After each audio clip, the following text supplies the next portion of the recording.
Children are the heirs to 900 years of freedom.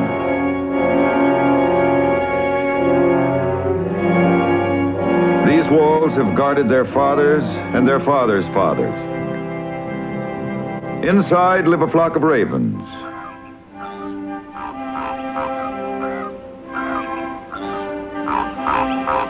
Legend says that the day the ravens leave the Tower of London, England will die.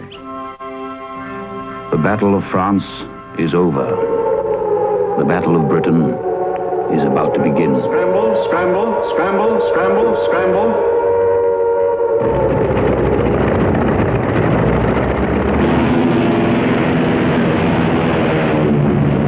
In 1940, children are separated from their families and sent to the United States or Canada.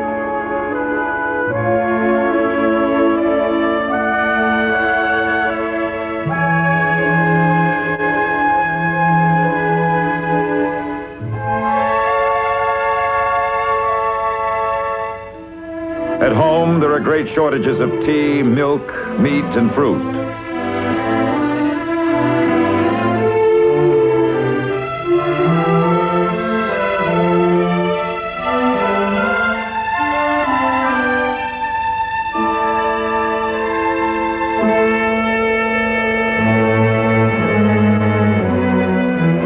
General Wilhelm Keitel announces that the Fuhrer has decided that invasion of England is possible, provided air superiority can be attained. The Luftwaffe drinks to the imminent defeat of the English. On July 10, 1940, they smash the glasses and hurl down the gauge.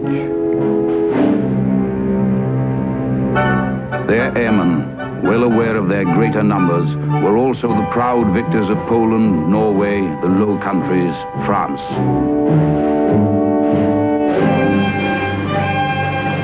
Ours had supreme confidence in themselves as individuals, and that determination which the British race displays in fullest measure when in supreme adversity.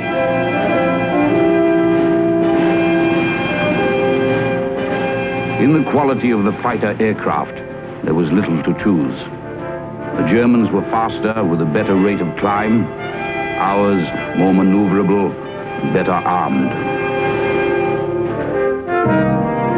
When the Battle of Britain begins, the RAF is outnumbered 8-1 in fighters. Churchill brings in the energetic, tough-minded newspaper publisher, Lord Beaverbrook, as Minister of Aircraft Production, and tells him, "Get the Spitfires off the blueprints and into the sky." Beaverbrook replies, "If God will give me the time, I'll produce the Spitfires for you." There were three successive but overlapping phases in the German attack. First, the harrying of British convoys in the Channel and of our southern ports from Dover to Plymouth.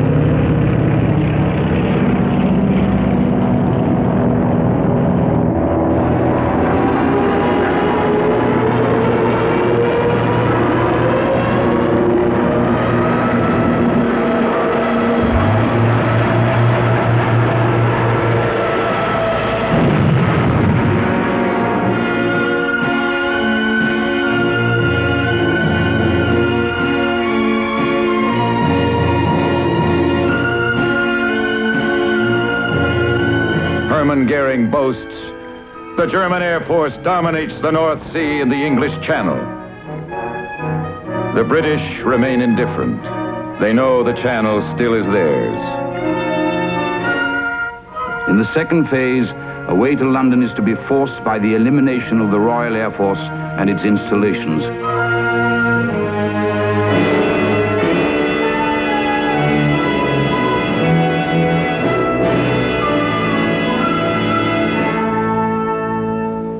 Douglas Bader, RAF ace during the Battle of Britain. I'm privileged and tremendously proud, like all of us are, to have had the opportunity to actually fight and fire at the enemy in 1940 in the Battle of Britain, because we were the lucky ones who had the chance to do it. There were people sitting on the ground being bombed to hell, and we all felt this tremendous sort of affection for our compatriots who were sitting on the ground taking it, while we were the chaps who could actually give it back again. Our observer corps at this time numbered upwards of 50,000 men, women, and youths. These observers with field glasses and portable telephones were our main source of information about raiders flying over land. Thousands of messages were received during an action. We must take September 15 as one of the decisive battles of the war. And, like the Battle of Waterloo, it was fought on a Sunday. I was at Chequers.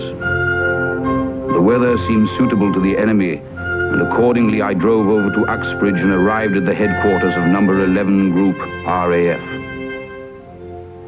Air Vice Marshal Park had for 6 months commanded the group, on which our fate largely depended. When the Prime Minister turns and asks the Vice Marshal, "What reserves have we?" Park has to say, "There aren't any." It was a bitter blow. England under heavy attack and no air reserve to throw in the breach.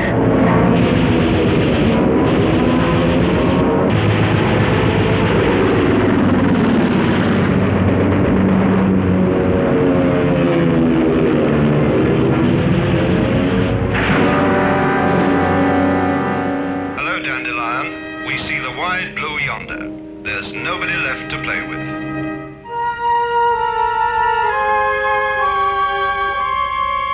It is eerie.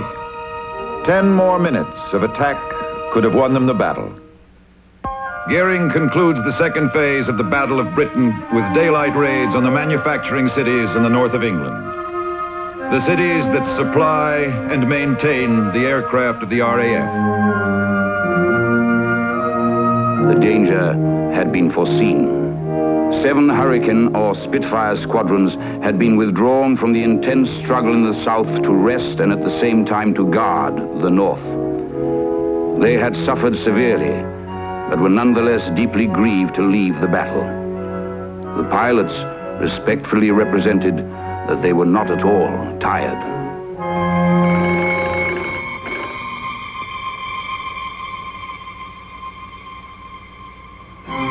Now came an unexpected consolation.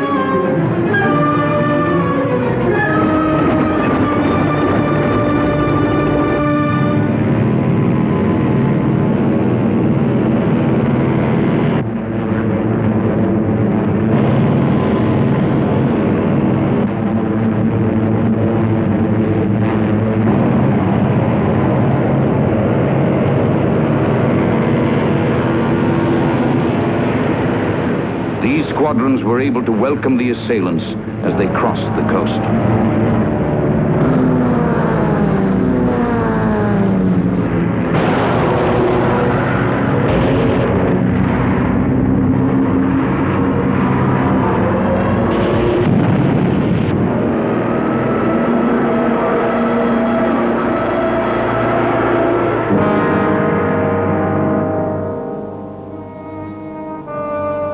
The Luftwaffe decides never again to send out bombers by day without heavy fighter protection. London dreams under the moonlight.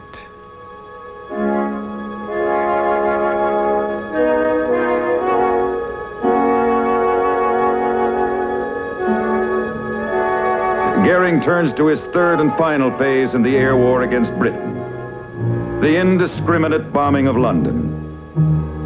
In Goering's view, there is good reason to believe that a greater prize was here in sight. No less than throwing the world's largest city into confusion and the cowing of the government and the people and their consequent submission to the German will.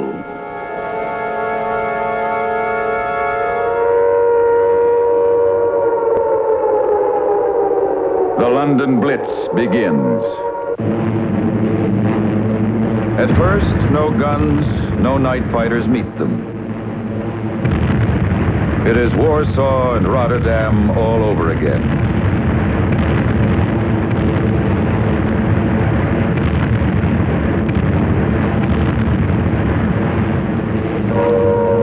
Suddenly, on September 10, our whole barrage opened, accompanied by a blaze of searchlights. This roaring cannonade did not do much harm to the enemy, but gave enormous satisfaction to the population. Sir Frederick Pyle, in command of London's anti-aircraft batteries. It was the next day at 11 o'clock when I attended my usual daily meeting with the Prime Minister of the War Council.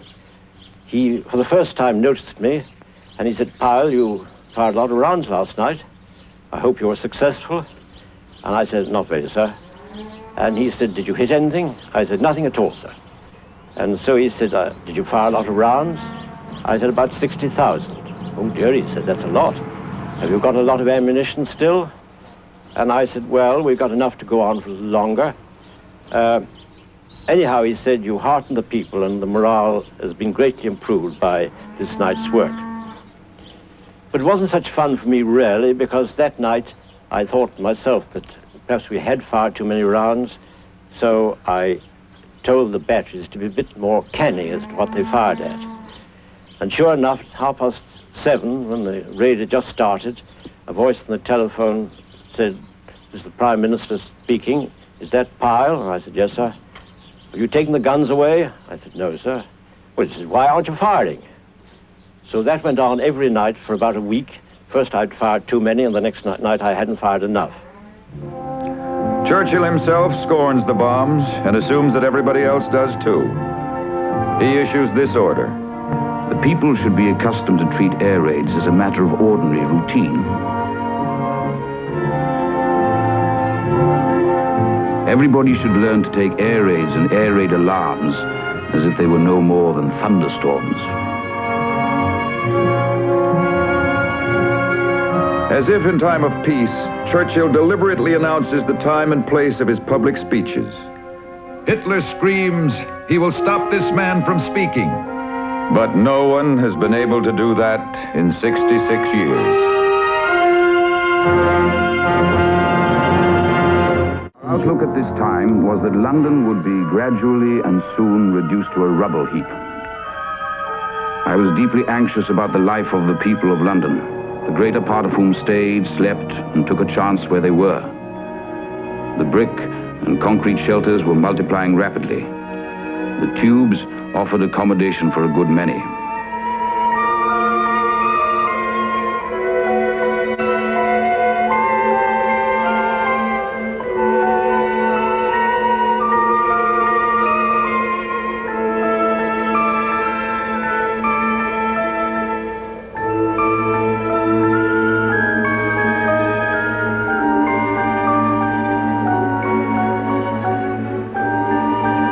A ghostly sight. The sleeping people seem already dressed in shrouds.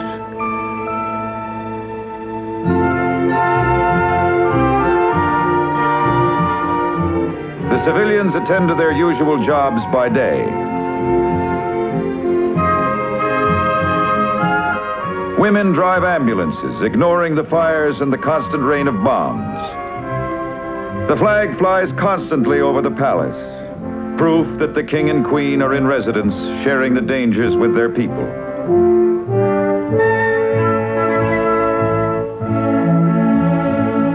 The bombs at this time were, of course, smaller than those of the later phases.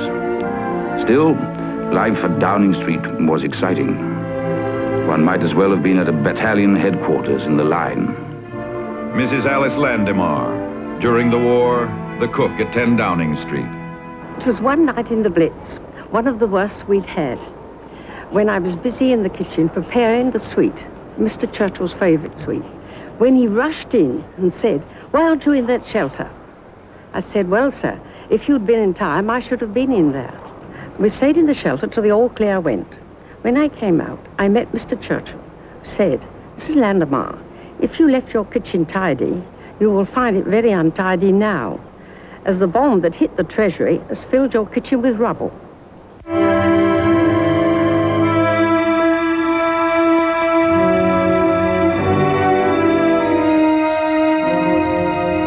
Churchill constantly visits the areas hardest hit.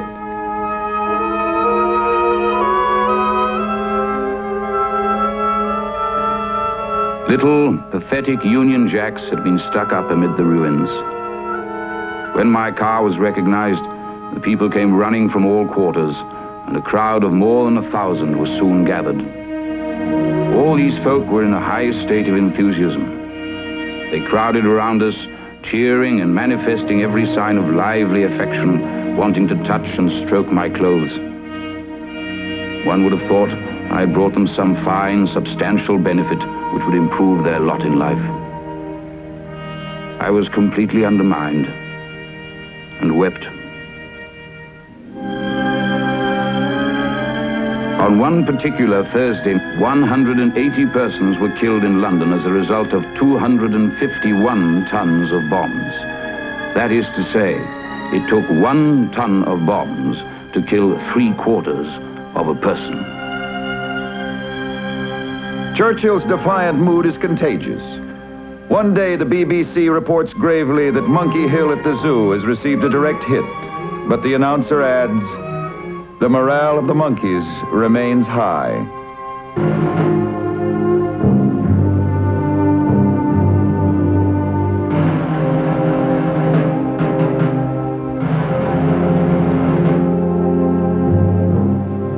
It did not matter where the blow struck. The nation was as sound as the sea is salt. Each night for 8 long weeks, an average of 200 German bombers pound London.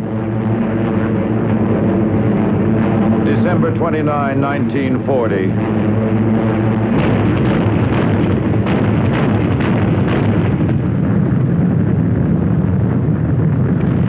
First, the Germans drop heavy bombs on the city, then they drop incendiaries. This is the night they hit St. Clement Danes Church in the Strand.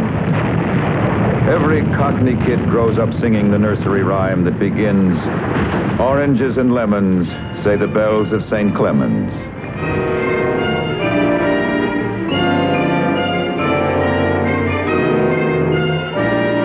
This monstrous product of former wrongs and shame has resolved to try to break our famous island by a process of indiscriminate slaughter and destruction.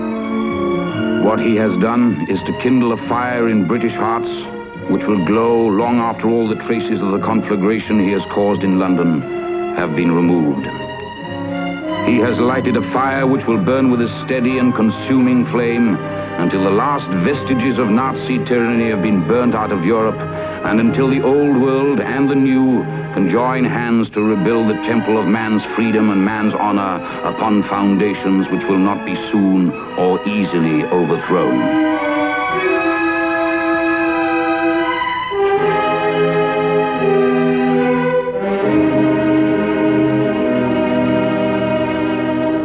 There is a pall of smoke over the city the next morning. But though London is hurt, she is not mortally wounded.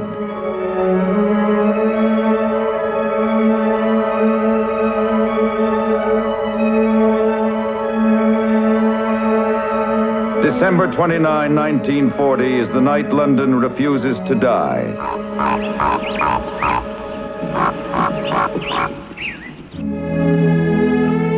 With the coming of spring, life returns. The daffodils, nodding to the sunrise, once again crowd the English countryside.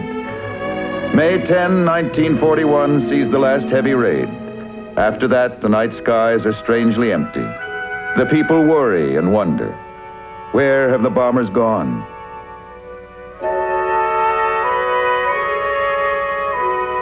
The answer is not long in coming, for in the spring of 1941, every field in Poland suddenly blooms with German troops, and the Luftwaffe is withdrawn from London to prepare for Moscow. Britain has survived the Blitz. 1 million Britons died in the First World War, but nothing surpasses 1940. We had not flinched or wavered. We had not failed.